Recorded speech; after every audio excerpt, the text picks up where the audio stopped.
बाद में समझ आया। इसके लिए आप कह सकते हैं ओनली लेटर। अच्छा, अब यहाँ आगे की जो चीज़ होगी इसके बारे में दो चीज़ें हैं। पहला तो ये कि इन्वर्जन का रूल फॉलो होगा, तो आप यहाँ पर सबसे पहले हेल्पिंग वर्ब लाएंगे। मैं यहाँ पर आपके रेफरेंस के लिए डिड लिख देता हूँ, और फिर आगे का जो भी थॉट रहेगा वो कभी आप रियलाइज़ कह सकते हैं, कभी अंडरस्टैंड कह सकते हैं। तो डिपेंडिंग ऑन द सेंटेंस ये अलग अलग वर्ड्स आगे लेगा। थॉट सेम रहेगा हिंदी में, बात कुछ जो है कोई इंसान बाद में समझ पाया, ये कहने के लिए। नए हैं अगर चैनल पर तो सब्सक्राइब कर लीजिएगा, आगे एग्जाम्पल्स के थ्रू और बेहतर समझते हैं इसे। Only later did I realize, यहाँ पर सवाल नहीं किया जा रहा है, लेकिन फिर भी आप इन्वर्जन का रूल देख रहे हैं फॉलो होता हुआ।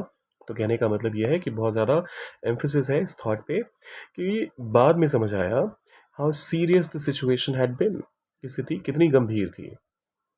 तो कहने का मतलब स्थिति कितनी गंभीर थी ये बाद में समझ आया। ओनली लेटर द रिसर्चर्स, जो शोधकर्ता थे, उन्हें बाद में समझ आया कि the significance of the findings, जो फाइंडिंग्स थे, जो निष्कर्ष निकले थे, उनका कितना महत्व था, वो रिसर्चर्स को, शोधकर्ताओं को बाद में समझ में आया। Only later did the committee recognize the consequences of its decision, committee को, समिति को बाद में समझ आया कॉन्सिक्वेंसेस, जो उन्होंने फैसला लिया था उसके निर्णय, उस निर्णय का जो कॉन्सिक्वेंस होगा, परिणाम जो होंगे वो क्या होंगे, वो कमिटी को बाद में समझ में आया।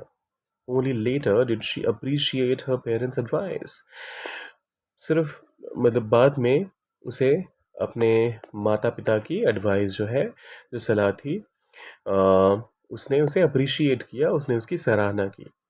Only later did the investors realize the risks they had overlooked.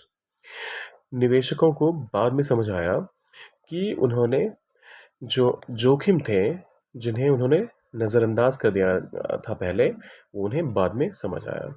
अब एक एग्जाम्पल सेंटेंस आप डाल दीजिए कमेंट में, और जाने से पहले लाइक, शेयर और सब्सक्राइब करके जाइएगा। मिलते हैं जल्दी।